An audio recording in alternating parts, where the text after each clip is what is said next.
श्रुतिस्मृतिपुराणानामालयं करुणालयं नमामि भगवत्पादशङ्करं लोकशङ्करं शङ्करं शङ्कराचार्यं केशवं बादरायणं सूत्रभाष्यकृतौ वन्दे भगवन्तौ पुनः पुनः भारतीकरुणापात्रं भारतीपदभूषणं भारतीपदमारूढं भारतीतीर्थमाश्रये विद्याविनयसम्पन्नं वीतरागं विवेकिनं वन्दे वेदान्ततत्त्वज्ञं विधुशेखरभारतीम् परमं क्लिष्टवेदान्तं परया श्लक्ष्णया गिरा यो बोधयति तं वन्दे परमानन्दभारतीम् जन्माद्यस्य यतोऽन्वयादितरतश्चार्थेष्वभिद्यस्वराट् तेने ब्रह्महृदाय आदिकवये मुह्यन्ति यत्सूरयः तेजो वारिमृदां यथा विनिमयो यत्र त्रिसर्गो मृषा धाम्ना स्वेन सदा निरस्तकुहकं सत्यं परं धीमहि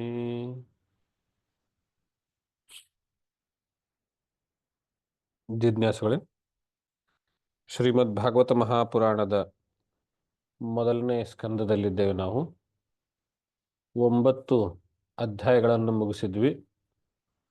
ಶೌನಕರ ಪ್ರಶ್ನೆಯ ಮೇಲೆಗೆ ಸೂತರು ಪರೀಕ್ಷಿತನ ರಾಜ್ಯಾಡಳಿತ ಕಾಲದಲ್ಲಿ ಶುಕ ಮಹರ್ಷಿಯ ದರ್ಶನ, ಯಾಕೆಂದರೆ ಶುಕ ಮಹರ್ಷಿಗಳು ಒಂದು ಕಡೆ ನಿಲ್ಲುವಂಥವರಲ್ಲ, ಅವರ ದರ್ಶನ ಪರೀಕ್ಷಿತನಿಗೆ ಹೇಗಾಯಿತು, ಅವರು ಅದು ಹೇಗೆ 7 ದಿವಸಗಳವರೆಗೆ ಒಂದೇ ಕಡೆ ಕೂತ್ಕೊಂಡು ಭಾಗವತ ಹೇಳಿದ್ರು, ಮತ್ತು ಪರೀಕ್ಷಿತನ ರಾಜ್ಯಭಾರ ಹೇಗಿತ್ತು, ಅವರಿಬ್ಬರು ಹೇಗೆ ಭೇಟಿಯಾದರು, ಯಾತಕ್ಕೆ ಭೇಟಿಯಾದರು ಇತ್ಯಾದಿ ಪ್ರಶ್ನೆಗಳಿಗೆ ಉತ್ತರವನ್ನು ಹೇಳ್ತಾ ಸೂತ ಮಹರ್ಷಿಯು ಮಹಾಭಾರತ ಯುದ್ಧದ ನಂತರದ ಸನ್ನಿವೇಶದಿಂದ ಕಥೆ ಪ್ರಾರಂಭ ಮಾಡ್ತಾರೆ. ಪ್ರಾರಂಭದಲ್ಲಿಯೇನೆ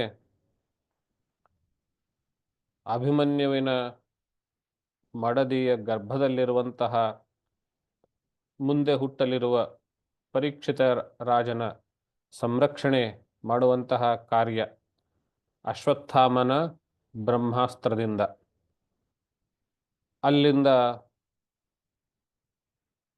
ಆ ಸಂರಕ್ಷಣೆ ಕಾರ್ಯ ಮುಗಿದ ಮೇಲೆ ಮುಂದೆ ಶ್ರೀಕೃಷ್ಣನು ತನ್ನ ಊರಿಗೆ ದ್ವಾರಕೆಗೆ ಹೊರಡುವಾಗ ಕುಂತಿ ಅವರನ್ನು ತಡೆದು ಕೃತಜ್ಞತೆಯನ್ನು ಹೇಳಿ, ಮತ್ತು ನಮ್ಮ ಮನಸ್ಸು ಯಾವಾಗಲೂ ನಿನ್ನ ಹತ್ರನೇ ಇರಬೇಕು ಎನ್ನುವಂತಹ ವರ ಕೊಡು ಎಂಬುದಾಗಿ ಕೇಳಿ, ಆಮೇಲೆ ಯುಧಿಷ್ಠಿರನಿಂದ ಮುಂದೆ ಮಾಡಿ ಅಥವಾ ಯುಧಿಷ್ಠಿರನ ಮೊದಲಾದಿಸಿಕೊಂಡು ಎಲ್ಲರೂ ಕುರುಕ್ಷೇತ್ರದ ಯುದ್ಧಭೂಮಿಗೆ ಹೋಗಿ ಭೀಷ್ಮರನ್ನು ಸಂದರ್ಶಿಸಿ, ಭೀಷ್ಮನಿಂದ ಯುಧಿಷ್ಠಿರನು ಉಪದೇಶಾದಿಗಳನ್ನು ಪಡೆದಿದ್ದಾಯಿತು.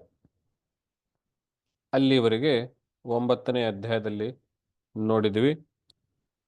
10ನೇ ಅಧ್ಯಾಯ, ಈ 10ನೇ ಅಧ್ಯಾಯ ಮತ್ತು 11ನೇ ಅಧ್ಯಾಯ ಶ್ರೀಕೃಷ್ಣನು ಹಸ್ತಿನಾಪುರದಿಂದ ಬೀಳ್ಕೊಡುವಂತಹದ್ದು, ಅದರ ವರ್ಣನೆ, ವಿಶೇಷವಾಗಿ ಕಾವ್ಯಮಯ ವರ್ಣನೆ ಮತ್ತು ದ್ವಾರಕೆಯಲ್ಲಿ ಶ್ರೀಕೃಷ್ಣನನ್ನು ಬರಮಾಡಿಕೊಳ್ಳುವುದು, ಈ 2 10 ಮತ್ತು 11ನೇ ಅಧ್ಯಾಯದ ಪ್ರಮುಖ ವಿಷಯಗಳು.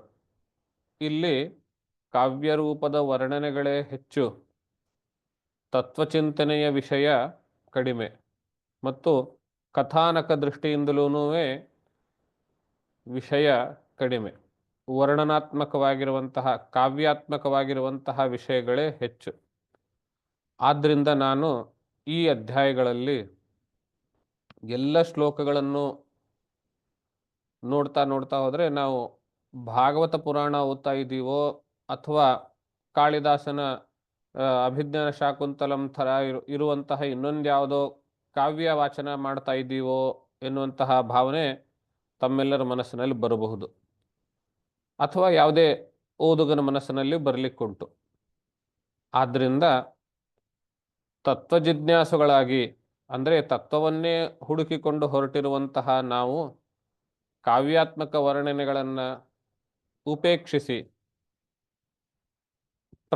ಅದರಲ್ಲಿಯೂ ಈ 2 ಅಧ್ಯಾಯಗಳಲ್ಲಿರುವಂತಹ ಹೇಳಬೇಕು ಅಂತ ಅನಿಸಿರುವಂತಹ, ಅಂದರೆ ಈ ವಿಚಾರಗಳು ಹೇಳಿದರೆ ನಮ್ಮ ವಿಷಯ ವ್ಯಾಪ್ತಿಗೆ ಬರುತ್ತೆ ಎನ್ನುವಂತಹ ಶ್ಲೋಕಗಳನ್ನು ಗುರುತು ಹಾಕಿಕೊಂಡು ಆ ಶ್ಲೋಕಗಳನ್ನು ನೋಡ್ತಾ ಈ 2 ಅಧ್ಯಾಯಗಳನ್ನು ಇವತ್ತು ನಾಳೆ ಮುಗಿಸೋಣ ಅನ್ನುವಂತಹ ಯೋಚನೆಯಲ್ಲಿ ನಾನಿದ್ದೇನೆ.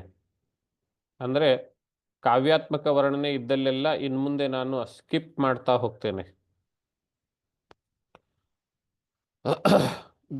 10ನೇ ಅಧ್ಯಾಯ. ಶ್ರೀ ಶೌನಕ ಉವಾಚ. ಶೌನಕ ಮಹರ್ಷಿ ಪ್ರಶ್ನೆ ಕೇಳುವಂಥವರು. ನೆನಪಿರಲಿ, ಈ ಕಥೆ ನೈಮಿಷಾರಣ್ಯದಲ್ಲಿ ನಡೀತಾ ಇದೆ. ಶೌನಕಾದಿಗಳು ಯಜ್ಞಯಾಗಾದಿಗಳನ್ನು 1,000 ವರ್ಷಗಳಿಗೆ ಮಾಡುವಂತಹ ಯಜ್ಞಯಾಗಾದಿಗಳನ್ನು ಮಾಡುವುದಕ್ಕೆ ಸಂಕಲ್ಪ ಮಾಡಿದರು. ಮಧ್ಯದಲ್ಲಿ ಸೂತರು ಆಗಮಿಸಿದರು. ಅವರಿಂದ ಕಥೆಗಳನ್ನು ಕೇಳಬೇಕು ಅನ್ನುವಂತಹ ಇಚ್ಛೆಯಿಂದ ಅವರೆಲ್ಲರೂ ಪ್ರಶ್ನೆಯನ್ನು ಮಾಡ್ತಾ ಇರ್ತಾರೆ. ಎಲ್ಲ ಋಷಿಗಳ ನೇತೃತ್ವವಾಗಿ ಅಥವಾ ಎಲ್ಲ ಋಷಿಗಳ ಮುಖವಾಗಿ ಶೌನಕರು ಪ್ರಶ್ನೆ ಕೇಳ್ತಾರೆ, ಸೂತರು ಉತ್ತರವನ್ನು ಕೊಡುವಂಥದ್ದು. ಈ ಸೂತ ಮತ್ತು ಶೌನಕರ ಸಂವಾದದಲ್ಲಿ ನಡೆಯುವಂತಹದ್ದಿದು. ಸೂತರಿಗೆ ಈ ಕಥೆ ಹೇಗೆ ಗೊತ್ತಾಯಿತು? ನಿಮಗೆಲ್ಲ ಗೊತ್ತು. ವ್ಯಾಸರು ರಚನೆ ಮಾಡಿದರು. ಅದನ್ನು ಸಂಪೂರ್ಣವಾಗಿ ವೈರಾಗ್ಯ ಶಿಖಾಮಣಿಯಾಗಿರುವಂತಹ ತಮ್ಮ ಮಗನಿಗೆ ಧಾರೆ ಎರೆದರು. ಆ ಮಗ ಶುಕ ಮಹರ್ಷಿ. ಆ ಶುಕ ಮಹರ್ಷಿ ಪರೀಕ್ಷಿತ ಮಹಾರಾಜನಿಗೆ ಪ್ರಾಣೋತ್ಕ್ರಮಣ ಸಂದರ್ಭದಲ್ಲಿ 7 ದಿವಸಗಳಲ್ಲಿ ಮರಣ ಸನ್ನಿಹಿತ ಅನ್ನುವಂತಹ ಸಂದರ್ಭದಲ್ಲಿ ಭಾಗವತ ಸಪ್ತಾಹ ಕ್ರಮದಿಂದ ಹೇಳಿದರು. ಆ ಸಭೆಯಲ್ಲಿ ಸೂತ ಮಹರ್ಷಿಯು ಕುಳಿತಿದ್ದರು. ಹೀಗೆ ಫಸ್ಟ್ ಹ್ಯಾಂಡ್ ಇನ್ಫಾರ್ಮೇಷನ್ ಪಡೆದಂತಹ ವ್ಯಕ್ತಿ ಸೂತ ಮಹರ್ಷಿ. ಆದ್ದರಿಂದ ಎಲ್ಲರೂ ಜನರು, ಶೌನಕಾದಿ ಋಷಿಗಳು ಸೂತರನ್ನು ಅಷ್ಟು ವಿಶೇಷ ಗೌರವದಿಂದ ಮೇಲಕ್ಕೆ ಉಚ್ಚಾಸನದಲ್ಲಿ ಕುಳ್ಳಿರಿಸಿ ಕಥೆಯನ್ನು ಕೇಳುವಂತಹ ಆ ಒಂದು ಉಪಕ್ರಮ ಹಾಡಿದರು. ಇದರಲ್ಲಿ ನಾವಿದ್ದೇವೆ. ಹೀಗಾಗಿ ಶೌನಕರು ಪ್ರಶ್ನೆ ಕೇಳ್ತಾರೆ. ಹತ್ವಾ ಸ್ವರಿಕ್ತ ಸ್ಮೃತ ಆತತಾಯಿನೋ ಯುಧಿಷ್ಠಿರೋ ಧರ್ಮಭೃತಾಂ ವರಿಷ್ಠಃ ಸಹಾನುಜೈ ಪ್ರತ್ಯವರುದ್ಧ ಭೋಜನಃ ಕಥಂ ಪ್ರವೃತ್ತಃ ಕಿಮಕಾರಿಷೀತ್ ತತಃ. ಕೇಳ್ತಾರೆ, ಭೀಷ್ಮರ ಒಂದು ಶರೀರ ತ್ಯಾಗ ಆಗೋಯ್ತು. ಶ್ರೀಕೃಷ್ಣನಲ್ಲಿಯೇನೆ ಒಂದಾದರು. ಆಮೇಲೆ ಯುಧಿಷ್ಠಿರನು ಧರ್ಮಭೃತಾಂ ವರಿಷ್ಠ, ಧರ್ಮವನ್ನು ಪಾಲಿಸುವುದರಲ್ಲಿ ಬಹಳ ಶ್ರೇಷ್ಠನಾಗಿರುವಂಥವನು. ಸಹಾನುಜೈಹಿ, ತಮ್ಮ ತಮ್ಮಂದಿರಿಂದ ಕೂಡಿಕೊಂಡಂಥವನು. ಆತತಾಯನಃ ಸ್ವರಿಕ್ತ ಸ್ಪೃಧಃ, ತಮ್ಮ ರಾಜ್ಯವನ್ನೇ ಕಬಳಿಸಬೇಕು ಎನ್ನುವಂತಹ ಇಚ್ಛೆಯುಳ್ಳ ಶತ್ರುಗಳಾದ ಕೌರವರನ್ನ ಹನನ ಮಾಡಿದ ಮೇಲೆ ತಾನು ರಾಜ್ಯಭೋಗವನ್ನು ಉಪಭೋಗಿಸಿದನೋ ಅಥವಾ ಆ ಭೋಗ ಅನ್ನುವಂಥದ್ದು ಹಾಗೆ ಉಳಿಯಿತೋ ಅನ್ನುವಂತಹ ಒಂದು ಪ್ರಶ್ನೆ. ಆಮೇಲೆ ಮುಂದೆ ರಾಜ್ಯಭಾರ ಮಾಡಿದನು ಅಂತಾದರೆ ಹೇಗೆ ರಾಜ್ಯಭಾರ ಮಾಡಿದನು, ಏನೇನೆಲ್ಲ ಮಾಡಿದನು ಎನ್ನುವಂತಹ ಪ್ರಶ್ನೆ ಶೌನಕಾದಿಗೆ, ಯಾರಿಗೆ ಶ್ರೋತೃಗಳಿಗೆ ಸಹಜವಾಗಿ ಇರುವಂತಹ ಪ್ರಶ್ನೆ. ಯುದ್ಧ ಮುಗಿಯಿತು, ಹಿರಿಯನಾಗಿರುವಂತಹ ಭೀಷ್ಮ ಮಾಡಬೇಕಾಗಿರುವಂತಹ ಉಪದೇಶ ಎಲ್ಲ ಮಾಡಿಬಿಟ್ಟು ಆಮೇಲೆ ತನ್ನ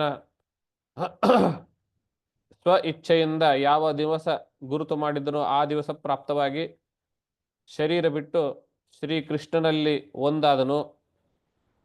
ಆಗ ರಾಜನಾಗಿರುವಂಥವನು ಯುಧಿಷ್ಠಿರನೇ. ಅವನು ಮುಂದೆ ಹೇಗೆ ರಾಜ್ಯಭಾರ ನಡ್ಕೊಂಡು ಹೋದ, ರಾಜ್ಯಭಾರ ಮಾಡಿದನೋ ಅಥವಾ ಮತ್ತೇನಾಯ್ತೋ ಎನ್ನುವಂತಹ ಪ್ರಶ್ನೆ ಸಹಜ ಬರುತ್ತೆ. ಮಹಾಭಾರತ ಯುದ್ಧ ನಡೆದಿದ್ದು ಅಣ್ಣ ತಮ್ಮಂದಿರುಗಳ ಮಧ್ಯದಲ್ಲಿಯೇನೆ, ಪಾಂಡು ಮತ್ತು ಧೃತರಾಷ್ಟ್ರರ ಸಂತತಿಯಲ್ಲಿ. ಈಗ ಮತ್ತೆ ಪುನಃ 5 ಜನ ಅಣ್ಣ ತಮ್ಮಂದಿರು ಆ ಅಧಿಕಾರಕ್ಕೆ ಬಂದರು. ಅವರೆಲ್ಲರೂ ಒಟ್ಟುಗೂಡಾಗಿ ರಾಜ್ಯಭಾರ ಯುಧಿಷ್ಠಿರನ ನೇತೃತ್ವದಲ್ಲಿ ರಾಜ್ಯಭಾರ ಮಾಡಿದರು ಅಥವಾ ಅವರಲ್ಲಿ ಏನೇ ಬೇರೆ ಆಯಿತೋ ಎನ್ನುವಂತಹ ಸಂದೇಹವೂ ಬರಬಹುದು. ಈ ಎಲ್ಲ ಆಶಯಗಳನ್ನು ಶೌನಕರು ಒಂದೇ ಪ್ರಶ್ನೆಯಲ್ಲಿ ಕೇಳ್ತಾರೆ. ಸಹಾನುಜೈಹಿ ಕಥಂ ಪ್ರವೃತ್ತ, ತಮ್ಮಂದರುಗಳಿಂದ ಕೂಡಿಕೊಂಡು ಅವನು ಹೇಗೆ ಮುಂದುವರಿಸಿದ ರಾಜ್ಯಭಾರ ಅನ್ನುವಂತಹದ್ದು. ಕಿಮ್ ಆರ್ಷೀತ್ತತ ಕಿಮ್ ಆಕಾರ್ಷೀತ್ತತಃ, ಆಮೇಲೆ ಏನು ಮಾಡ್ದ ಅವನು ಅನ್ನುವಂಥದ್ದು ಪ್ರಶ್ನೆ. ಅದಕ್ಕೆ ಸೂತರು ಉತ್ತರ ಕೊಡ್ತಾರೆ. ಪ್ರಶ್ನೆ ನೋಡಿ ಹೇಗಿತ್ತು, ಯುಧಿಷ್ಠಿರ ಏನ್ ಮಾಡ್ದ ಅಂತ ಹೇಳಿ. ಸೂತರು ಉತ್ತರ ಪ್ರಾರಂಭ ಮಾಡ್ತಾರೆ ಕೃಷ್ಣನಿಂದ. ವಂಶಂ ಕುರೋರ್ವಂಶ ದವಾಗ್ನಿ ನಿರ್ಹತಂ ಸಂರೋಹಯಿತ್ವಾ ಭವಭಾವನೋ ಹರಿಹಿ ನಿವೇಶಯಿತ್ವಾ ನಿಜರಾಜ್ಯ ಈಶ್ವರೋ ಯುಧಿಷ್ಠಿರಂ ಪ್ರೀತಮನಾ ಬಭೂವ.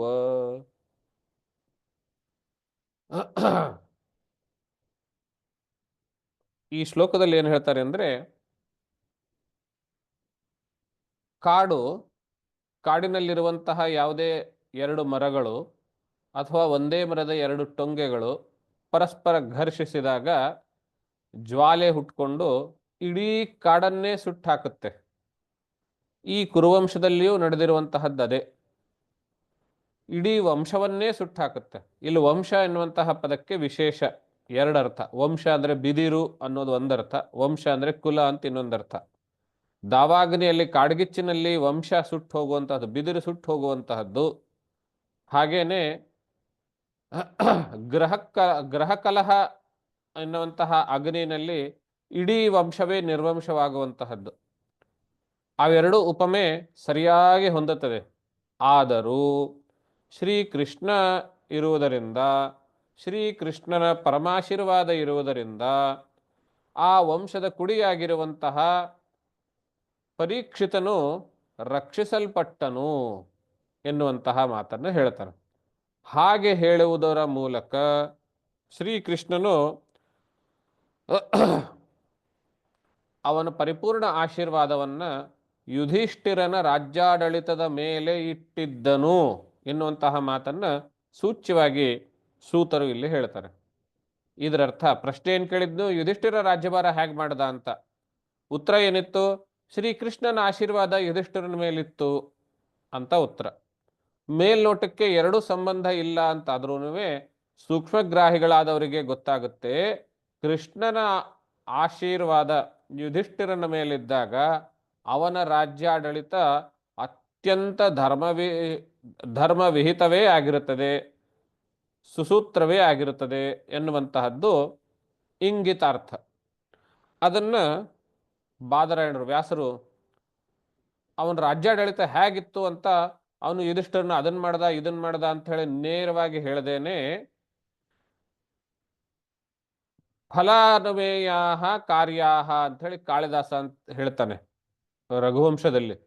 ದಿಲೀಪನ ರಾಜ್ಯಾಡಳಿತ ಹೇಳುವಾಗ ಹೇಗಿತ್ತು ಅಂತ ಹೇಳಿದ್ರೆ, ರಾಜನ್ ಏನ್ ಮಾಡ್ತಾ ಇದ್ದಾನೆ ಎನ್ನುವಂತಹದ್ದು ಅವನು ಕೆಲಸ ಮಾಡಿದ ಮೇಲೆ ಫಲ ಏನ್ ಸಿಗುತ್ತದಲ್ಲ, ಆ ಫಲದ ಆಧಾರದ ಮೇಲೇನೆ ಫಲ ನೋಡ್ಕೊಂಡ್ಬಿಟ್ಟು, ಓಹೋ ಆ ಹಿಂದಿನ 2 ವಾರದ ಹಿಂದೆ ರಾಜನು ಆ ಕೆಲಸ ಅದೇನೋ ಮಾಡಿದ್ನಲ್ಲ, ಅದ್ರ ಫಲ ಇದು ಅಂತ ಜನ ಅನುಮಾನ ಮಾಡ್ತಿದ್ರಂತೆ, ಅಂದ್ರೆ ಊಹಿಸ್ತಾ ಇದ್ರಂತೆ. ಫಲವನ್ನ ನೋಡಿ ಕಾರಣವನ್ನು ಊಹಿಸೋದು, ಕಾರ್ಯವನ್ನು ನೋಡಿ ಫಲ ಊಹಿಸೋದಲ್ಲ. ಹಾಗೆ ಆ ಶೈಲಿನಲ್ಲಿಯೇನೆ ಇಲ್ಲಿ ಬಾದರಾಯಣರು ಏನು ಹೇಳ್ತಾರೆ, ಯುಧಿಷ್ಠಿರನ ರಾಜ್ಯಾಡಳಿತ ಹೇಗಿತ್ತು ಅನ್ನೋದಕ್ಕೆ ಆ ರಾಜ್ಯದಲ್ಲಿ ಫಲ ಹೇಗಿತ್ತು ಅನ್ನುವಂಥದ್ದು, ರಾಜ್ಯಾಡಳಿತದ ಪರಿಣಾಮ ಹೇಗಿತ್ತು ಅನ್ನೋದನ್ನು ವರ್ಣಿಸ್ತಾರೆ. ಅದ್ರ ಮೇಲೇನೆ ಗೊತ್ತಾಗ್ತದೆ ರಾಜ್ಯಾಡಳಿತ ಹೇಗಿತ್ತು ಅಂತ ಹೇಳಿ. 3 ಶ್ಲೋಕಗಳಲ್ಲಿ ಆ ಯುಧಿಷ್ಠಿರನ ರಾಜ್ಯಾಡಳಿತದ ಪರಿಣಾಮ ಒದಗಿಸ್ತಾರೆ. ಕಾಮಂ ವವರ್ಷ ಪರ್ಜನ್ಯ ಸರ್ವಕಾಮದುಘಾಮಹಿ ಶಿಶಿ ಶಿಶಿಚುಷ್ಮ ವ್ರಜಾನ್ ಗಾವಃ ಪಯಸೋಧಸ್ವತೀರ್ಮುಹುಃ ನದ್ಯಃ ಸಮುದ್ರಾ ಗಿರಯಃ ಸವನಸ್ಪತಿ ವಿರುಧಃ ಫಲಂತ್ಯೋಷಧಯಃ ಸರ್ವಾಃ ಕಾಮಮನ್ವತು ಕಾಮವನ್ಋತು ತಸ್ಯ ವೈ ನಾಧಯೋ ವ್ಯಾಧಯಃ ಕ್ಲೇಶಾಃ ದೈವಭೂತಾತ್ಮಹೇತವಃ ಅಜಾತಶತ್ರಾವಭವನ್ ಜಂತೂನಾಂ ರಾಜ್ಞಿಕರ್ಹಿಚಿತ್. ಹೇಳುವ ಶೈಲಿ ರಾಜ್ಯಾಡಳಿತ ಹೇಗಿತ್ತು ಅಂದರೆ, ನೀವು ಸುಮ್ಮನೆ ರಾಜ್ಯಾಡಳಿತ ಸುಮ್ಮನೆ ನೋಡ್ಕೊಂಡು ಬನ್ನಿ, ತಾನೇ ಗೊತ್ತಾಗ್ತದೆ ರಾಜ್ಯಾಡಳಿತ ಹೇಗಿತ್ತು ಅಂತ. ಏನೇನಾಗ್ತಿತ್ತು? ಕಾಮಂ ವವರ್ಷ ಪರ್ಜನ್ಯ, ಮಳೆ ಸಕಾಲಕ್ಕೆ ಬರ್ತಾ ಇತ್ತು. ಇದು ಬಹಳ ದೊಡ್ಡ ಮಾತು. ರಾಜನಾದಂಥವನು ಧರ್ಮದ ಆಧಾರದ ಮೇಲೆ ರಾಜ್ಯಾಡಳಿತ ಮಾಡ್ತಾ ಇದ್ರೆ ರಾಜ್ಯದಲ್ಲಿ ಸುಭಿಕ್ಷೆ ಉಂಟಾಗ್ತದೆ ಎನ್ನುವಂತಹದ್ದು ಮನುಸ್ಮೃತಿಯ ಮಾತು. ಅದೇ ಮುಂದೆ ಚಾಣಕ್ಯನೂ ಹೇಳ್ತಾನೆ. ರಾಜ್ಯದಿಂದ ಆಧಾರದ ಮೇಲೇನೆ ಚಾಣಕ್ಯ ಹೇಗೆ ಹೇಳ್ತಾನೆ ಅಂತ ಹೇಳಿದ್ರೆ,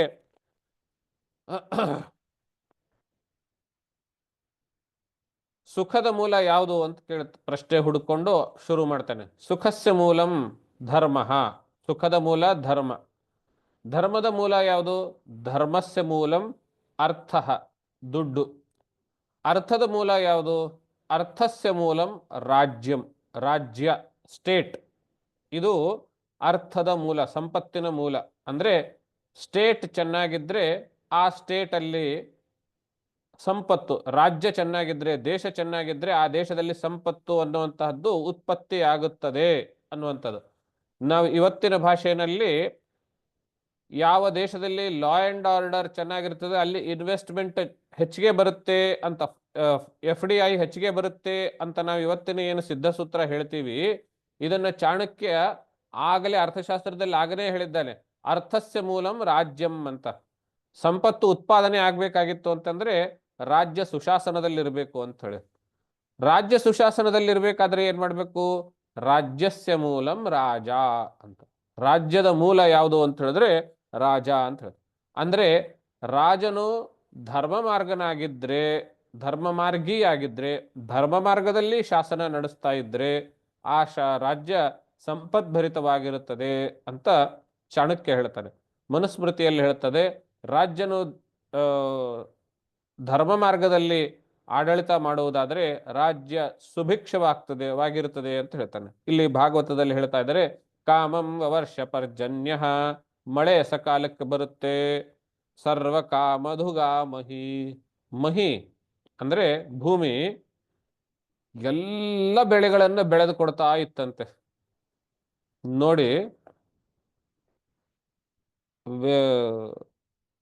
ವೇದದಲ್ಲಿ, ಋಗ್ವೇದದಲ್ಲಿ ಒಂದು ಕಡೆ ಮಂತ್ರ ಬರ್ತದೆ, ಗೌರೀರ್ಮಿಮಾಯ ಸಲಿಲಾನಿ ತಕ್ಷತ್ತೇಕಪದಿ ದ್ವಿಪದಿ ಸಾ ಚತುಷ್ಪದಿ ಅಷ್ಟಾಪದಿ ನವಪದಿ ಬಭೂವುಷಿ ಸಾ ಅಂತ ಬರ್ತದೆ. ಈ ಮಂತ್ರ ಏನನ್ ಕುರಿತು ಹೇಳ್ತಾ ಇದೆ ಅಂದ್ರೆ, ಈ ಭೂಮಿ ವರ್ಷದಲ್ಲಿ ಒಂದು ಬಾರಿ ಫಲ ಕೊಡ್ತಾ ಇತ್ತು, ಆಮೇಲೆ 2 ಬಾರಿ ಫಲ ಕೊಡೋದಕ್ಕೆ ಶುರು ಮಾಡಿತು, ಆಮೇಲೆ ಏಕಪದಿ ದ್ವಿಪದಿ ಸಾ ಚತುಷ್ಪದಿ 4 ಬಾರಿ ಫಲ ಕೊಡೋದಕ್ಕೆ ಶುರು ಮಾಡ್ತು, ಅಷ್ಟಾಪದಿ 8 ಬಾರಿಯೂ ಫಲ ಕೊಡೋದಕ್ಕೆ ಶುರು ಮಾಡ್ತಾ ಇತ್ತು, 9 ಬಾರಿಯೂ ಫಲ ಕೊಡೋದಕ್ಕೆ ಶುರು ಮಾಡ್ತು. ಅಂದ್ರೆ ಇತಿಹಾಸದಲ್ಲಿ ನಾವು ಪೃಥು ಮಹಾರಾಜ ಅಂತ ಏನು ಕೇಳ್ತೀವಿ, ಭಾಗವತದಲ್ಲಿಯೂ ಆ ಕಥೆ, ಪೃಥುವಿನ ಕಥೆ ಬರುತ್ತೆ. ವಿಷ್ಣುವಿನ ಅವತಾರಗಳಲ್ಲಿ ಪೃಥುವಿನದ್ದು ಅವತಾರ. ಭೂಮಿಯ ಮೇಲೆ ಕೃಷಿ ಮಾಡೋದು ಶುರು ಮಾಡಿರುವಂತವನು ಆ ಪೃಥು ಮಹಾರಾಜ. ಅದರಿಂದಲೇ ನೀನು ಪೃಥ್ವಿ ಅಂತ ಹೆಸರು. ಅವನು ಕೃಷಿ ಮಾಡ್ತಾ ಮಾಡ್ತಾ ಒಂದು ವರ್ಷದಲ್ಲಿ 9 ಬಾರಿ ಫಸಲನ್ನು ತೆಗಿತಾ ಇದ್ದಂತೆ, 9 ಬಾರಿ ರಾಶಿ ಮಾಡ್ತಾ ಇದ್ದಂತೆ.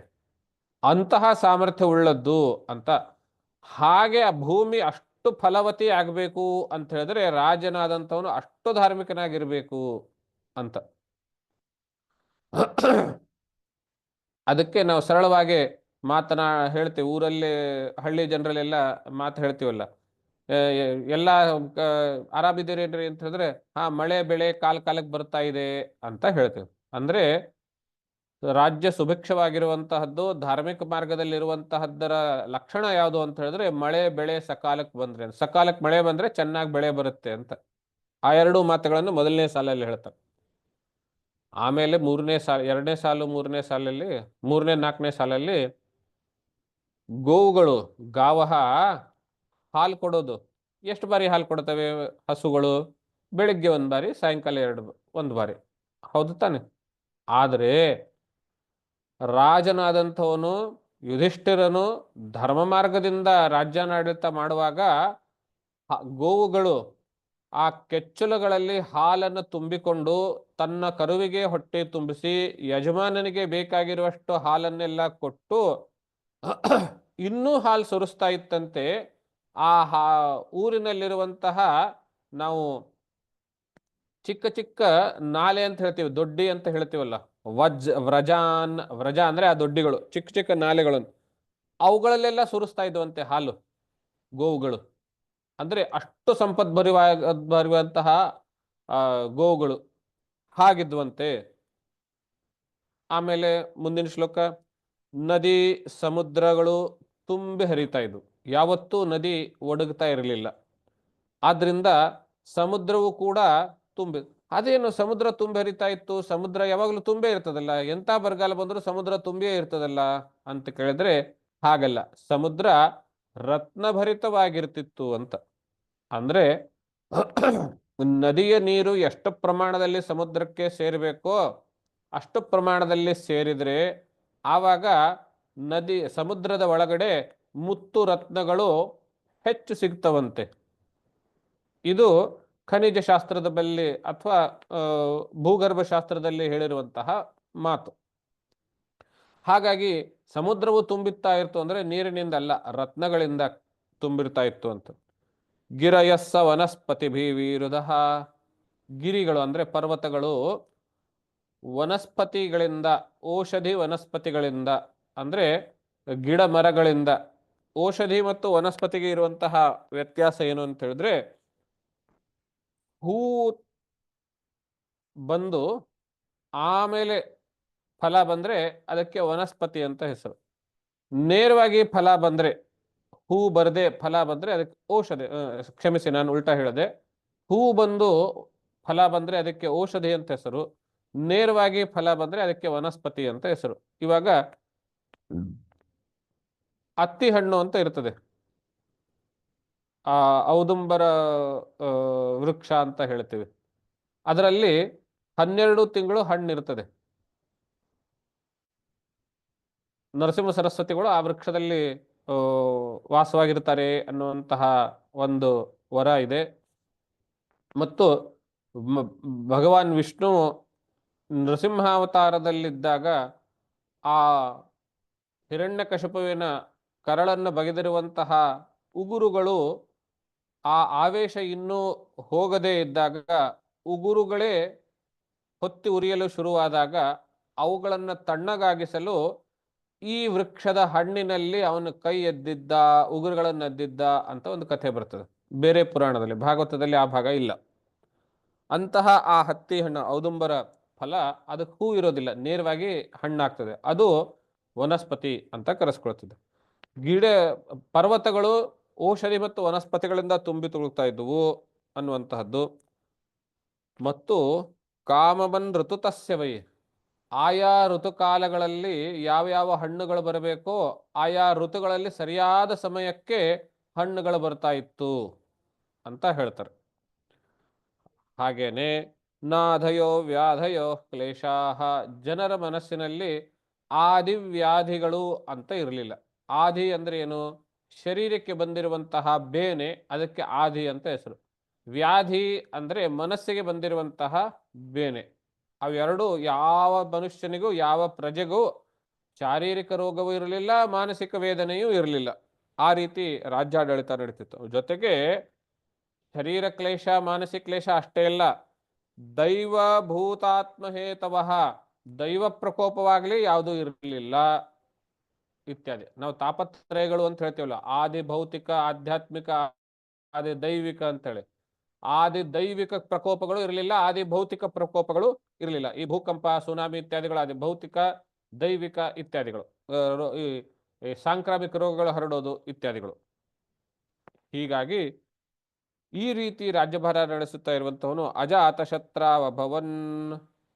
ಹೀಗಿರುವಾಗ ಯುಧಿಷ್ಠಿರನು ಅಜಾತ ಶತ್ರುವಾಗಿದ್ನು ಅಂತ, ಅಂದ್ರೆ ಅವನಿಗೆ ಯಾವ ಶತ್ರುಗಳು ಉಳಿದಿರಲಿಲ್ಲ, ಆ ರೀತಿ ರಾಜ್ಯಭಾರ ನಡೆಸ್ತಾ ಇದ್ದನು ಅಂತ ವರ್ಣನೆ ಮಾಡಿ, ಈ ರೀತಿಯಾಗಿ ರಾಜ್ಯಭಾರ ನಡೆಸುತ್ತಿರುವಂತಹ ಸಂದರ್ಭದಲ್ಲಿ ಮತ್ತೆ ಒಂದು ತಿಂಗಳು ಹೆಚ್ಚಿಗೆ ಯುಧಿಷ್ಠಿರನ ಜೊತೆಗೆ, ಪಾಪ ಒಬ್ಬಂಟಿ ಆಗ್ತಾನೆ ಅನ್ನೋ ಕಾರಣದಿಂದ ಅವನಿಗೆ ಜೊತೆ ಇದ್ದು ರಾಜ್ಯಾಡಳಿತದಲ್ಲಿ ಅನೇಕ ಮಾರ್ಗದರ್ಶನಾದಿಗಳನ್ನು ಕೊಟ್ಟು ಆಶೀರ್ವಾದವನ್ನಿಟ್ಟು ಒಂದು ತಿಂಗಳು ಹೆಚ್ಚಿಗೆ ಹಸ್ತಿನಾಪುರದಲ್ಲಿಟ್ಟು, ಆಮೇಲೆ ಮತ್ತೆ ತಮ್ಮ ಎಲ್ಲ ಆ ಪಾಂಡವರ 5 ಜನ ಬಂಧುಗಳಿಗೆ ನೀವು ದ್ವಾರಕೆಗೆ ಬರಬೇಕು ಅಂತ ಹೇಳಿ ಆಮಂತ್ರಣ ಕೊಟ್ಟು ರಥವನ್ನೇರಿ ಹೊರಟು ಮುಂದೆ ದ್ವಾರಕೆಗೆ ಪ್ರಯಾಣ ಶುರು ಮಾಡ್ದ.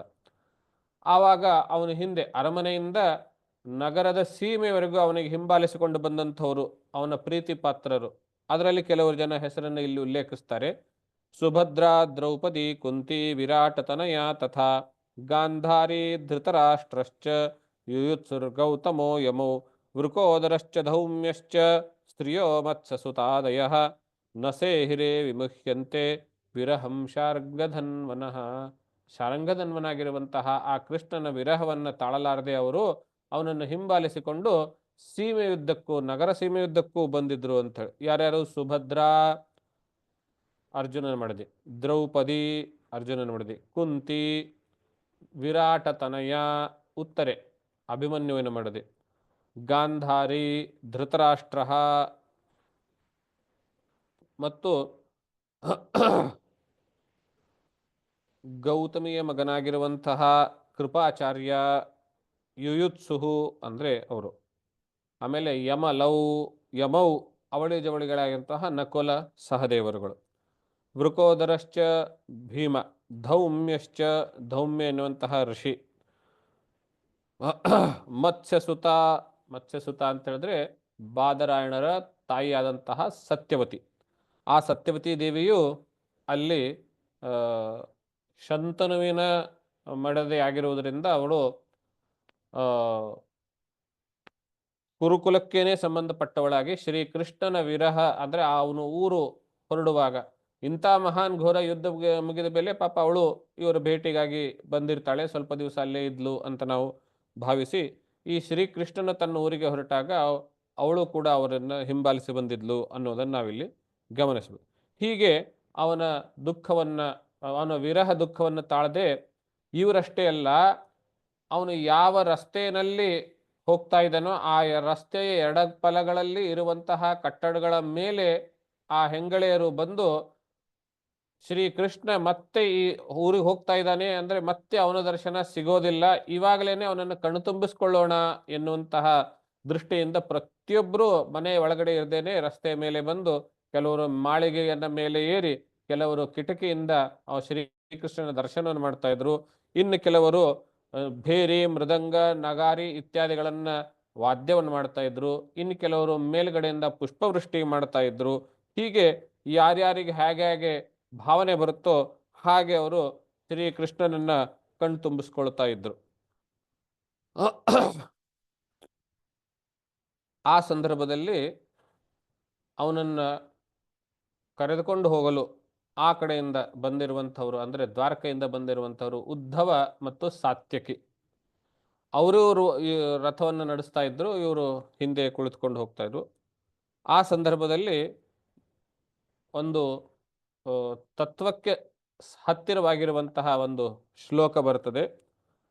ಅಶ್ರೂಯಂತ ಶಿಶಃ ಸತ್ಯಾಸ್ತತ್ರ ತತ್ರ ದ್ವಿಜೇರಿತಾಃ ನಾನಾ ರೂಪಾನುರೂಪಾಶ್ಚ ನಿರ್ಗುಣಸ್ಯ ಗುಣಾತ್ಮನಃ. ಶ್ರೀಕೃಷ್ಣನು ಹೊರಟಾಗ ರಸ್ತೆಯ ಇಕ್ಕೆಲಗಳಲ್ಲಿರುವಂತಹ ದ್ವಿಜೇರಿತಾಃ ಬ್ರಾಹ್ಮಣರು ಶ್ರೀಕೃಷ್ಣನ ನಾನಾ ರೂಪಗಳನ್ನು ಹೊಗಳುವಂತಹ ನಾಮಗಳನ್ನು ಉಚ್ಚಾರಣೆ ಮಾಡಿ ಅವನನ್ನು ಬೀಳ್ಕೊಡ್ತಾ ಇದ್ರಂತೆ. ಅದನ್ನ ಬಾದರಾಯಣ ಹೇಗೆ ಹೇಳ್ತಾರೆ, ಅವನ ಗುಣಗಳನ್ನು ವರ್ಣನೆ ಮಾಡ್ತಾ ಇದ್ರಲ್ಲ, ನಿಜವಾಗಿಯೂ ಅವನು ನಿರ್ಗುಣನಾಗಿದ್ನು, ನಿರ್ಗುಣನಾದಂಥವನ ಗುಣಗಳನ್ನು ನಿರ್ಗುಣನಾಗಿದ್ರೂ ಧರ್ಮಸ್ಥಾಪನೆಗಾಗಿ ಅವತಾರ ತೆಗೆದುಕೊಂಡು ಅವನೇನು ಲೀಲೆಗಳನ್ನು ಮಾಡಿದ್ರ ಆ ಗುಣಗಳನ್ನು ಹೇಳ್ತಾ ಇದ್ರು ಅಲ್ಲಿರುವಂತಹ ಬ್ರಾಹ್ಮಣರು. ಆ ಗುಣಗಳಿಂದ ಆ ಕೃಷ್ಣನಿಗೆ ಒಂದೊಂದು ಹೆಸರುಗಳನ್ನು ಕೊಟ್ಟು ಆ ಹೆಸರುಗಳಿಂದ ಅವನನ್ನ ಸಂಬೋಧಿಸಿ ಆಶೀರ್ವದಿಸ್ತಾ ಇದ್ರು ಎನ್ನುವಂತಹ ಮಾತನ್ನು ಹೇಳ್ತಾನೆ. ಇಲ್ಲಿ ಗಮನಿಸಬೇಕಾಗಿರೋದು, ಭಾಗವತ ಹೇಳುತ್ತೆ ಪರಮಾತ್ಮನು ಮೂಲತಃ ನಿರ್ಗುಣನಾಗಿದ್ದು ನಿರ್ಗುಣಸ್ಯ ಗುಣಾತ್ಮನಃ, ನಮ್ಮಗಳ ಉದ್ಧಾರಕ್ಕಾಗಿ ಅವನು ಸಗುಣ ರೂಪವನ್ನು ತಾಳಿರುವಂತಹದ್ದು ಅನ್ನುವಂತಹದ್ದು ಇಲ್ಲಿ ಸೂಚನೆ ಕೊಡ್ತಾರೆ. ಹೀಗೆ ಹೋಗುವಾಗ ಜನ ಮಾತಾಡ್ತಾ ಇರ್ತಾರಲ್ಲ, ಅದರಲ್ಲಿ ಆ ಊರಿನ ಕೆಲ ಹೆಂಗಳೆಯರು, ಹಸ್ತಿನಾವತಿಯ ಹೆಂಗಳೆಯರು ರಸ್ತೆ ಇಕ್ಕೆಲಗಳಲ್ಲಿರುವಂತಹ ಕಟ್ಟಡಗಳ ಮೇಲೆ, ಮನೆಗಳ ಮೇಲೆ, ಮಾಳಿಗೆ ಮೇಲೆ, ಚಾವಡಿ ಮೇಲೆ ಕುಳಿತುಕೊಂಡು ಪರಸ್ಪರ ಮಾತಾಡ್ಕೊಳ್ತಾ ಇದ್ರಂತೆ. ಇವನೇ ಅಲ್ವೇನು ಆ ಕಂಸ ಚಾಣೂರನ್ನ ಕೊಂದಾಕಿದವನು? ಇವನೇ ಅಲ್ವೇನು ಆ ಭೀಮನ ಮೂಲಕ ಜರಾಸಂಧನನ್ನ ಕೊಲ್ಲಿಸಿದಂಥವನು? ಇವನೇ ಅಲ್ವೇನು ಪಾಂಡವರನ್ನ ಯಾವಾಗಲೂ ರಕ್ಷಣೆಯನ್ನು ಮಾಡಿದಂಥವನು? ಈ ರೀತಿ ಮಾತಾಡ್ತಾ ಇರುವಂತಹ ಅನೇಕ ಶ್ಲೋಕಗಳನ್ನು ನಾವು ನೋಡ್ತೇವೆ. ಅದರಲ್ಲಿ ಕೆಲವು ಶ್ಲೋಕಗಳು ಬಹಳ ಆಸಕ್ತಿ. 4 ಶ್ಲೋಕಗಳನ್ನು ಇಲ್ಲಿ ಪಟ್ಟಿ ಮಾಡಿದ್ದೇನೆ, ಅವುಗಳನ್ನು ನೋಡೋಣ. ವೈಕಿಲಾಯಂ ಪುರುಷಃ ಪುರಾತನೋ ಯ ಏಕ ಆಸೀದ ವಿಶೇಷ ಆತ್ಮನಿ ಅಗ್ರೇ ಗುಣೇಭ್ಯೋ ಶಕ್ತಿಷು.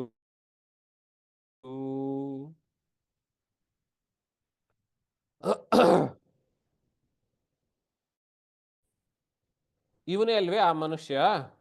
ಸವೈಕಿಲಾಯಂ ಪುರುಷಃ ಯಾರು ಅಂದ್ರೆ ಪುರಾತನಃ. ಪುರಾತನಾಗಿರುವನು ಅಂದ್ರೇನು? ಪುರಾಣ ಕಾಲಗಳಿದ್ದಲೂ ಇರುವಂಥವನು, ಅಂದ್ರೆ ಬಹಳ ಹಳೆಯ ಕಾಲದಿಂದಲೂ, ಒಂದರ್ಥದಲ್ಲಿ ಅನಾದಿ ಕಾಲದಿಂದಲೂ ಇರುವಂಥವನು ಅಂತ. ಯ ಏಕ ಆಸೀದ ವಿಶೇಷ ಆತ್ಮನಿ, ಒಬ್ಬನೇ ಒಬ್ಬನಿದ್ದ ಮುಂದೆ ಅಂತ ಹೇಳ್ತಾ ಅವ್ರು ಏನು ಹೇಳ್ತಾ ಇದ್ದಾರೆ ಅಂದ್ರೆ ಛಾಂದೋಗ್ಯೋಪನಿಷತ್ತನ ಮಾತನ್ನು ಹೇಳ್ತಾ ಇದ್ದಾರೆ. ಸ ಏಕಮೇವಾಸೀದ್ ಸದೇವ ಸೌಮ್ಯ ಇದಮಗ್ರ ಆಸೀತ್ ಏಕಮೇವ ದ್ವಿತೀಯಂ ಬ್ರಹ್ಮ ಎನ್ನುವಂತಹ ಈ ಸೃಷ್ಟಿಗಿಂತಲೂ ಪೂರ್ವದಲ್ಲಿ ಸತ್ ಒಂದೇ ಆಗಿತ್ತು, ಅದು ಎರಡಲ್ಲದ ಒಂದೇ ಬ್ರಹ್ಮ. ಆ ಮಾತನ್ನು ಇಲ್ಲಿ ಹೆಂಗಳೆಯರು ಶ್ರೀಕೃಷ್ಣನನ್ನು ಕುರಿತು ಹೇಳ್ತಾ ಇದ್ದಾರೆ.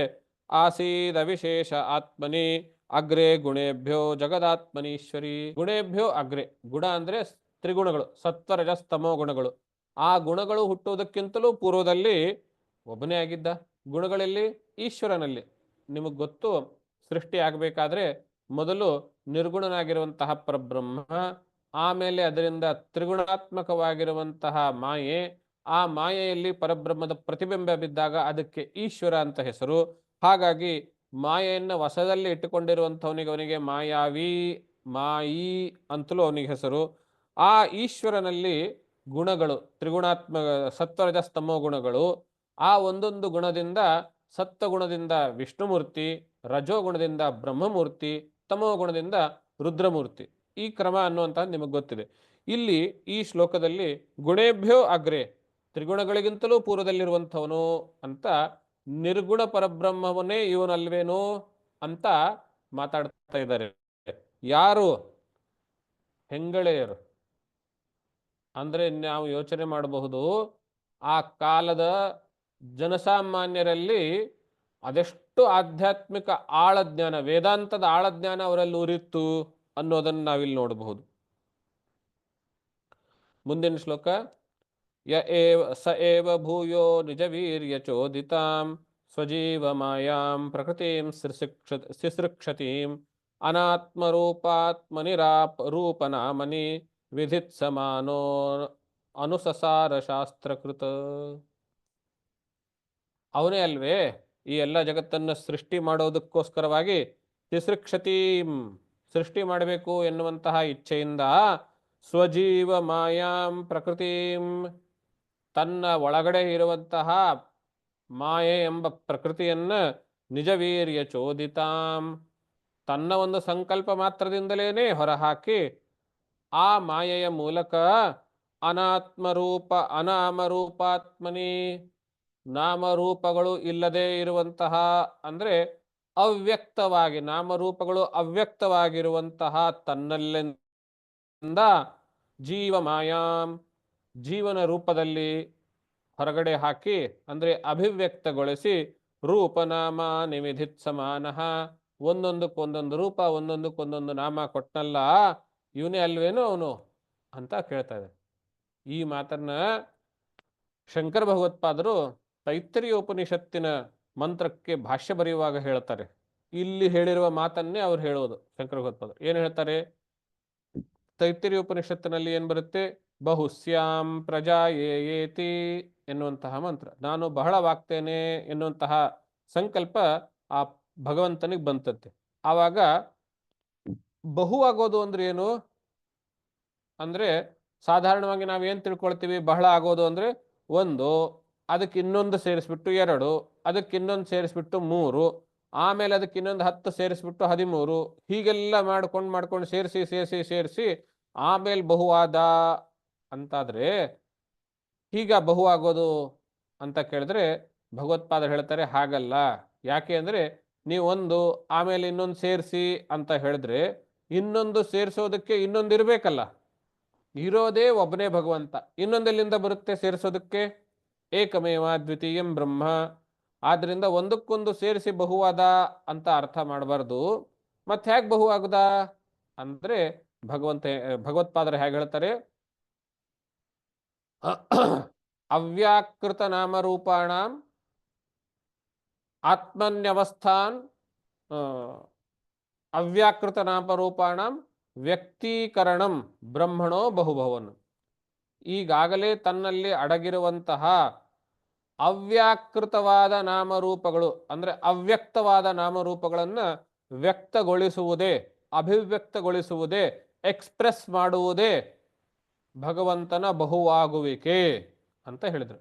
ಅದೇ ಮಾತನ್ನ ಯಥಾವತ್ತಾಗಿ ಇಲ್ಲಿ ಹೇಳ್ತಾ ಇದ್ದಾರೆ ಭಾಗವತದಲ್ಲಿ. ಅನಾಮರೂಪಾತ್ಮನಿ ರೂಪನಾಮನಿ ವಿಧಿತ್ ಸಮಾನಃ. ನಾಮರೂಪಗಳು ಇಲ್ಲದೇ ಇರುವಂತಹದ್ರಲ್ಲಿ ಮಾಯೆಯಿಂದ ಹೊರಹಾಕಿ ನಾಮರೂಪಗಳನ್ನ ಕೊಟ್ಟ, ಒಂದೊಂದಕ್ಕೊಂದೊಂದು ರೂಪ ಒಂದೊಂದಕ್ಕೊಂದೊಂದು ನಾಮ ಕೊಟ್ಟ ಎನ್ನುವಂತಹ ಮಾತನ್ನ ಹಾಗೆ ಕೊಟ್ಟು ನೀವನೇ ಅಲ್ವೇನು ಅಂತ ಶ್ರೀಕೃಷ್ಣನ ಕುರಿತು ಅಲ್ಲಿರುವ ಹೆಂಗಳೆಯರು ಮಾತಾಡ್ಕೊಳ್ತಾ ಇದ್ದಾರೆ. ಮತ್ತೊಂದೇನು ಮಾತು ಹೇಳ್ತಾರೆ ಅವರು?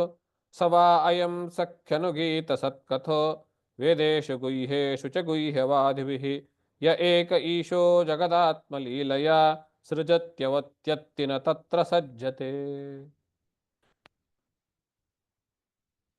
ಹೇ ಗೆಳತಿ, ಇವನೆಲ್ಲೇನು ಆ ಪುರುಷ? ಏನದು? ವೇದೇಶು ಗುಹ್ಯೇಶು ಚ ಗುಹ್ಯವಾದಿಭಿಃ, ಎಲ್ಲ ವೇದಗಳಲ್ಲಿ, ಎಲ್ಲ ರಹಸ್ಯ ಶಾಸ್ತ್ರಗಳಲ್ಲಿ ರಹಸ್ಯಜ್ಞರಿಂದ ಈಶ್ವರ ಅಂಥೇಳಿ ಕರೆಸಿಕೊಳ್ಳುವಂಥವ್ನು ಇವನೇ ಅಲ್ವೇನು? ಅವನೇನ್ ಮಾಡ್ದ? ಯ ಏಕ ಈಶಃ, ಆ ಒಬ್ಬನೇ ಈಶ್ವರನು ಜಗದಾತ್ಮಲೀಲೆಯ, ತನ್ನ ಆತ್ಮಲೀಲೆಯಿಂದಲೇ, ತನ್ನ ಸ್ವಂತ ಲೀಲೆಯಿಂದಲೇನೆ ಸೃಜತಿ, ಬ್ರಹ್ಮರೂಪದಲ್ಲಿ ಬಂದು ಸೃಷ್ಟಿ ಮಾಡ್ತಾನೆ, ಅವತಿ, ವಿಷ್ಣು ರೂಪದಲ್ಲಿ ಬಂದು ರಕ್ಷಣೆ ಮಾಡ್ತಾನೆ, ಅತ್ತಿ, ರುದ್ರ ರೂಪದಲ್ಲಿ ಬಂದು ನಾಶ ಮಾಡ್ತಾನೆ, ಪ್ರಲಯ ಮಾಡ್ತಾನೆ. ಆದರೆ ನ ತತ್ರ ಸಜ್ಜತೆ, ಆ ಜಗತ್ತಿನಲ್ಲಿಯೇನೆ ಕಳೆದು ಹೋಗೋದಿಲ್ಲ ಅಂತ. ಅಂದ್ರೆ ಜಗತ್ತಿನಲ್ಲಿ ಕಳೆದು ಹೋಗೋದು ಅಂತ ಹೇಳಿದ್ರೆ, ಕಾರ್ಯಕಾರಣದ ಸಂಬಂಧದಲ್ಲಿ 2 ಪ್ರಕಾರ ಕಾರಣದಿಂದ ಕಾರ್ಯ ಆಗಬಹುದು. ಒಂದು ಪರಿಣಾಮ, ಇನ್ನೊಂದು ವಿವರ್ತ. ಹಾಲು ಮೊಸರಾದ್ರೆ ಮೊಸರಾದ ಮೇಲೆ ಹಾಲು ಮೊಸರಲ್ಲೇ ಕಳೆದು ಹೋಯ್ತು, ಸಿಗೋದಿಲ್ಲ ವಾಪಸ್. ಆದರೆ ಮಣ್ಣು ಮಡಕೆ ಆದಮೇಲೆ ಮಡಕೆನಲ್ಲಿ ಮಣ್ಣು ಕಳೆದೋಯ್ತು ಅಂತ ಹೇಳಲಿಕ್ಕೆ ಆಗೋದಿಲ್ಲ, ಮಣ್ಣು ವಾಪಸ್ ಸಿಗುತ್ತೆ. ಮೊದಲನೇ ಉದಾಹರಣೆಗೆ ಪರಿಣಾಮ ಅಂತ ಹೇಳ್ತಾರೆ, ಎರಡನೇ ಉದಾಹರಣೆಗೆ ವಿವರ್ತ ಅಂತ ಹೇಳ್ತಾರೆ ವೇದಾಂತದಲ್ಲಿ. ಭಗವಂತನು ಅಂದ್ರೆ ಪರಬ್ರಹ್ಮವು ಜಗತ್ತಿಗೆ ವಿವರ್ತೋಪಾದಾನ ಕಾರಣ ಅಂತ ವೇದಾಂತ ಶಾಸ್ತ್ರ ಹೇಳ್ತಾರೆ. ಆ ವಿವರ್ತ ಉಪಾದಾನ ಇತ್ಯಾದಿ ಮಾತುಗಳು ನ್ಯಾಯಶಾಸ್ತ್ರ ಬಲ್ಲವರಿಗೆ ಹೆಚ್ಚು ಅರ್ಥ ಆಗ್ತದೆ. ಅದೇ ಮಾತನ್ನ ಪುರಾಣಗಳಲ್ಲಿ ಸರಳವಾದ ರೀತಿಯಲ್ಲಿ ಹೇಳ್ಕೊಡ್ಬೇಕು ಅನ್ನುವಂತಹ ಉದ್ದೇಶದಿಂದ ಬಾದರಾಯಣವರು ಹೇಗೆ ಹೇಳ್ತಾರೆ, ಈ ಜಗತ್ತನ್ನ ತನ್ನ ಸ್ವಂತ ಲೀಲೆಯಿಂದ ಸೃಷ್ಟಿ ಮಾಡ್ತಾನೆ, ರಕ್ಷಣೆ ಮಾಡ್ತಾನೆ, ಲಯ ಮಾಡ್ತಾನೆ ಹೊರತು ಅದರಲ್ಲೇ ಕಳೆದೋಗೋದಿಲ್ಲ. ನ ತತ್ರ ಸಜ್ಜತೆ, ಅಲ್ಲಿಯೇ ಕಳೆದೋಗೋದಿಲ್ಲ ಅಂತ ಹೇಳ್ತಾ, ಹಾಗೆ ನ ತತ್ರ ಸಜ್ಜತೆ ಹೇಳುವುದರ ಮೂಲಕ ಭಗವಂತನು ಈ ಜಗತ್ತಿಗೆ ವಿವರ್ತೋಪಾದಾನ ಕಾರಣವಾಗಿದ್ದಾನೆ ಎನ್ನುವಂತಹ ಮಾತನ್ನೇ ಹೇಳ್ತಾ ಇದ್ದಾರೆ. ಈ ಹಿಂದಿನ ಶ್ಲೋಕದಲ್ಲಿ ನಾನು 4 ಶ್ಲೋಕಗಳನ್ನು ಹೇಳಿದ್ನಲ್ಲ, ಆ ಹೆಂಗಳೆಯರು ಹೇಳಿರುವಂತಹ ಮೊದಲನೇ ಶ್ಲೋಕದಲ್ಲಿ ಸೃಷ್ಟಿಯ ಪೂರ್ವದಲ್ಲಿ ನಿರ್ಗುಣ ರೂಪದಲ್ಲಿದ್ದನು ಅನ್ನುವಂತಹ ಮಾತು ಬಂತು. ಎರಡನೇ ಶ್ಲೋಕದಲ್ಲಿ ಸ್ವಂತ ಪ್ರಕೃತಿಯಿಂದ ಅಂದರೆ ಮಾಯಾ ಶಕ್ತಿಯಿಂದ ಅವ್ಯಕ್ತವಾಗಿರುವಂತಹದ್ದು ವ್ಯಕ್ತೀಕರಣಗೊಳಿಸುವಂತಹದ್ದು ಬಂತು. ಅಂದರೆ ಮೊದಲನೇ ಶ್ಲೋಕದಲ್ಲಿ ನಿರ್ಗುಣ, ಎರಡನೇ ಶ್ಲೋಕದಲ್ಲಿ ಮಾಯಾ, ಮೂರನೇ ಶ್ಲೋಕದಲ್ಲಿ ಈಶ್ವರ ಲೀಲೆಯ, ನಾಲ್ಕನೇ ಶ್ಲೋಕದಲ್ಲಿ ಅವತಾರಗಳು. ಯದಾ ಹ್ಯಧರ್ಮೇಣ ತಮೋಧಿಯೋ ನೃಪ ಜೀವಂತಿ ತತ್ರೈಷ ಹಿ ಸತ್ವತಃ ಕಿಲ ಧತ್ತೆ ಭಗಂ ಸತ್ಯಮೃತಂ ದಯಾಂ ಯಶೋ ಭವಾಯ ರೂಪಾಣಿ ದಧದ್ಯುಗೆ ಯುಗೆ. ಯದಾ ಯಾವಾಗ, ಅಧರ್ಮೇಣ ಅಧರ್ಮ ಮಾರ್ಗದಿಂದ, ನೃಪಾಹ ತಮೋಧಿಯ ಬುದ್ಧಿಯನ್ನ ಕಳೆದುಕೊಂಡವರಾಗಿ ಅಥವಾ ಬುದ್ಧಿಭ್ರಷ್ಟರಾಗಿ, ನೃಪಾಹ ಜೀವಂತಿ ರಾಜರುಗಳು ಧರ್ಮ ಮರೆತು ಬುದ್ಧಿಭ್ರಷ್ಟರಾಗಿ ಅಂದ್ರೇನು, ನ್ಯಾಯ ಅನ್ಯಾಯ ತಿಳಿಯದೇ ಇರುವಂಥವ್ರು, ಧರ್ಮ ಅಧರ್ಮ ತಿಳಿಯದೇ ಇರುವಂಥವ್ರು. ಯಾವಾಗ ರಾಜರುಗಳು ಹಾಗಾಗ್ತಾರೋ ಆವಾಗ ಸತ್ಯಮೃತಂ ದಯಾಂ ಯಶಃ, ಸತ್ಯ ಅಮೃತ ಇವುಗಳನ್ನ ಮತ್ತೆ ಪುನಃಸ್ಥಾಪಿಸಲು. ಸತ್ಯ ಅಂತ ಹೇಳಿದ್ರೆ ವೇದದಲ್ಲಿ ಹೇಳಿರುವಂತಹ ಧರ್ಮದ ಹೇಳಿರುವಂತಹ ಆದೇಶಗಳು. ಋತ ಅಂತ ಹೇಳಿದ್ರೆ ಅವುಗಳ ಪಾಲನೆ. ಧರ್ಮದ ಆದೇಶ ಮತ್ತು ಪಾಲನೆಗಳನ್ನ ಮತ್ತೆ ಸೆಟ್ ರೈಟ್ ಮಾಡುವುದಕ್ಕೋಸ್ಕರವಾಗಿ ಅವನು ರೂಪಾಣಿ ದದತ್, ಅನೇಕ ರೂಪಗಳನ್ನು ಧರಿಸಿಕೊಂಡು ಬರ್ತಾನೆ. ಯಾವಾಗ, ಯುಗೆ ಯುಗೆ, ಅನೇಕ ಯುಗಗಳಲ್ಲಿ ಹೀಗೆ ಅವನು ಬರ್ತಾನೆ ಅಂತ ಹೇಳ್ತಾ, ಈ ರೀತಿಯಾಗಿ ತತ್ವಜಿಜ್ಞಾಸೆಗೆ ಅನುಕೂಲವಾಗುವಂತಹ ಈ ಕ್ರಮದಲ್ಲಿ ಮೊದಲು ನಿರ್ಗುಣ ಪರಬ್ರಹ್ಮ, ಆಮೇಲೆ ಮಾಯಾ, ಆಮೇಲೆ ಈಶ್ವರ, ಆಮೇಲೆ ಅನೇಕ ಅವತಾರಗಳು, ರೂಪಗಳು ಎನ್ನುವಂತಹ ಮಾತನ್ನ ಆ ಹೆಂಗಳೆಯರ ಮೂಲಕ ಬಾದರಾಯಣರು ನಮಗೆ ಸೂಚಿಸಿಕೊಡ್ತಾರೆ. ಹೀಗೆ ಅವರ ಮಾತುಗಳನ್ನೆಲ್ಲವನ್ನು ಕೇಳ್ತಾ ಆನಂದಿಸ್ತಾ ಮುಗುಳ್ನಗುತ್ತಾ ಆ ಜನರಿಗೆ ಬೀಳುಕೊಡ್ತಾ, ಅಜಾತ ಶತ್ರು ಆಗಿರುವಂತಹ ಯುಧಿಷ್ಠಿರನಿಂದ ಬೀಳುಕೊಟ್ಟು, ಆಮೇಲೆ ಅಲ್ಲಿಂದ ನಗರದ ಸೀಮೆಯನ್ನ ದಾಟಿದ ಮೇಲೆ ಅಥ ದೂರಾಗತಾನ್ ಶೌರಿಹಿ ಕೌರವಾನ್ ವಿರಹಾತುರಾನ್ ಸನ್ಯವೃತ್ಯ ದೃಢ ಸ್ನಿಗ್ಧಾನ್ ಪ್ರಾಯಾತ್ ಸ್ವನಗರಂ ಹರಿಹಿ. ನಗರ ಸೀಮೆಯೆಲ್ಲ ಮುಗೀತು ಕಣ್ರಯ್ಯ, ನಿನ್ಮೇಲೆ ನೀವು ವಾಪಸ್ ಹೋಗಿ ಅಂಥೇಳಿ ಕೌರವ ಕುಲದಲ್ಲಿ ಬಂದಿರುವಂತಹ ಮಹಾಶ್ರೇಷ್ಠರು, ಶೂರರು, ಅವರಿಗೆಲ್ಲರಿಗೂ ವಾಪಸ್ ಕಳಿಸ್ತಾನೆ. ಯುಧಿಷ್ಠಿರನು ಕಾಡಿನಲ್ಲಿ ಅವರಿಗೆ ರಕ್ಷಣೆ ಇರಲಿ ಅಂಥೇಳಿ ಸೈನ್ಯದ ಒಂದು ತುಕುಡಿಯನ್ನು, ಒಂದು ಭಾಗವನ್ನು ಅವರ ರಕ್ಷಣೆಗೆ ಕಳಿಸ್ಕೊಡ್ತಾನೆ. ಆವಾಗ ಆ ಎಲ್ಲರನ್ನು ಹಿಂತಿರುಗಿಸಿ, ಅಂದರೆ ಅವರಿಗೆ ಹಸ್ತಿನಾ ನಗರಕ್ಕೆ ವಾಪಸ್ ಕಳಿಸಿ, ಯುಧಿಷ್ಠಿರನ ಸೈನ್ಯದ ರಕ್ಷಣೆಯಲ್ಲಿ ಶ್ರೀಕೃಷ್ಣನು ಮುಂದೆ ದ್ವಾರಕಾ ನಗರಿಗೆ ಹೋಗ್ತಾನೆ. ಆ ಮಾರ್ಗದಲ್ಲಿ ಯಾವ್ಯಾವ ರಾಜ್ಯಗಳನ್ನು ದಾಟ್ಕೊಂಡು ಬರ್ತಾನೆ ಎನ್ನುವಂತಹ ಒಂದು 2 ಶ್ಲೋಕ ಇದೆ. ಕುರುಜಾಂಗಲ ಪಾಂಚಲಾನ್ ಶೂರಸೇನಾನ್ ಸಯಾಮುನಾನ್ ಬ್ರಹ್ಮಾವರ್ತಂ ಕುರುಕ್ಷೇತ್ರಂ ಮತ್ಸ್ಯಾನ್ ಸಾರಸ್ವತಾನಥ ಮರುಧನ್ವೌ ವ್ಯತಿಕ್ರಮ್ಯ ಸೌವೀರಾಭೀರ ಸೈಂಧವಾನ್ ಆನತಾನ್ ಭಾರ್ಗವ ಪ್ರಾಗಾಚ್ಛಾಂತಬಾಹೋ ಮನಾಗ್ವಿಭು.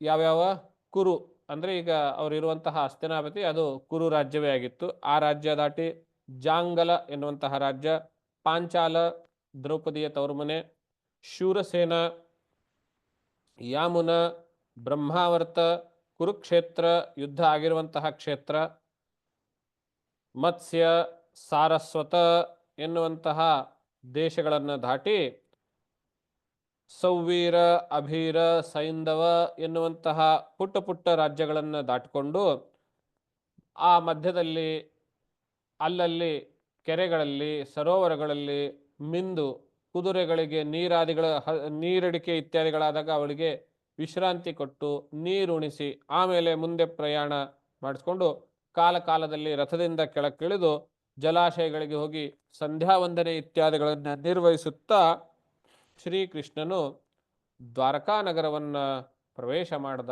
ಅಂತ ಹೇಳುವಲ್ಲಿ ಈ 10ನೆಯ ಅಧ್ಯಾಯ ಸಂಪೂರ್ಣವಾಗ್ತದೆ. ಈ 10ನೇ ಅಧ್ಯಾಯದ ಕಥಾಭಾಗವನ್ನು ತಮ್ಮೆಲ್ಲರ ಹೃದಯ ಕಮಲಿರುವಂತಹ ಪರಮಾತ್ಮಡಿಯಲ್ಲಿ ಅರ್ಪಿಸಿ ಇವತ್ತಿನ ಈ ಭಾಗಕ್ಕೆ ವಿರಾಮವನ್ನು ನೀಡುತ್ತೇವೆ. ತತ್ಸತ್ ಶ್ರೀಕೃಷ್ಣಾರ್ಪಣಮಸ್ತು. ಎಲ್ರಿಗೂ ನಮಸ್ಕಾರ. ನಮಸ್ಕಾರ ಗುರುಗಳೇ. ನಮಸ್ಕಾರ. ಮುಗಿತಪ್ಪಿ ನೋಡು.